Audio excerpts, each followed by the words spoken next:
ഇന്ന് പൊതു അവധി. മുൻ നിശ്ചയിച്ച പരീക്ഷകളും ഇന്റർവ്യൂകളും മാറ്റിവെച്ചു.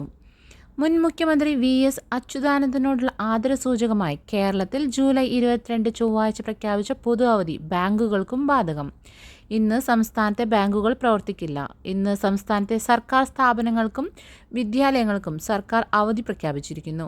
എല്ലാ സർക്കാർ ഓഫീസുകൾക്കും പ്രൊഫഷണൽ കോളേജുകൾ ഉൾപ്പെടെയുള്ള എല്ലാ വിദ്യാഭ്യാസ സ്ഥാപനങ്ങൾക്കും പൊതുമേഖലാ സ്ഥാപനങ്ങൾക്കും സ്റ്റാറ്റ്യൂട്ടറി സ്ഥാപനങ്ങൾക്കും സ്വയംഭരണ സ്ഥാപനങ്ങൾക്കും നെഗോഷ്യബിൾ ഇൻസ്ട്രുമെന്റ്സ് ആക്ട് പ്രകാരമുള്ള സ്ഥാപനങ്ങൾക്കും അവധിയായിരിക്കുമെന്ന് സർക്കാർ അറിയിപ്പിൽ അറിയിക്കുന്നു. പൊതുമേഖലാ സ്ഥാപനങ്ങൾക്കുൾപ്പെടെ സർക്കാർ അവധി പ്രഖ്യാപിച്ചിരിക്കുന്നതിനാൽ കെ.എസ്.ഇ.ബി. കാര്യാലയങ്ങൾക്കും അവധിയായിരിക്കും.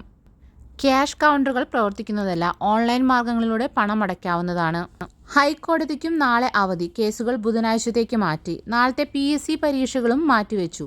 വി.എസ്. അച്യുതാനന്ദനോടുള്ള ആദരസൂചകമായി ജൂലൈ 22 സർക്കാർ പൊതു അവധിയായി പ്രഖ്യാപിച്ച സാഹചര്യത്തിൽ പ്രസ്തുത ദിവസം പി.എസ്.സി. നടത്താൻ നിശ്ചയിച്ചിരുന്ന എല്ലാ പരീക്ഷകളും അഭിമുഖങ്ങളും പ്രമാണ പരിശോധനയും സർവീസ് വെരിഫിക്കേഷനും മാറ്റിവെച്ചതായി അറിയിച്ചിരിക്കുന്നു. പുതുക്കിയ തീയതി പിന്നീട് അറിയിക്കുമെന്നും പറഞ്ഞിട്ടുണ്ട്.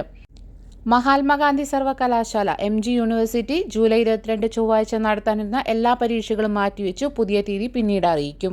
ജൂലൈ 22 ആരംഭിക്കാനിരുന്ന അനിശ്ചിതകാല ബസ് സമരം പിൻവലിച്ചതായി അറിയിച്ചിരിക്കുന്നു.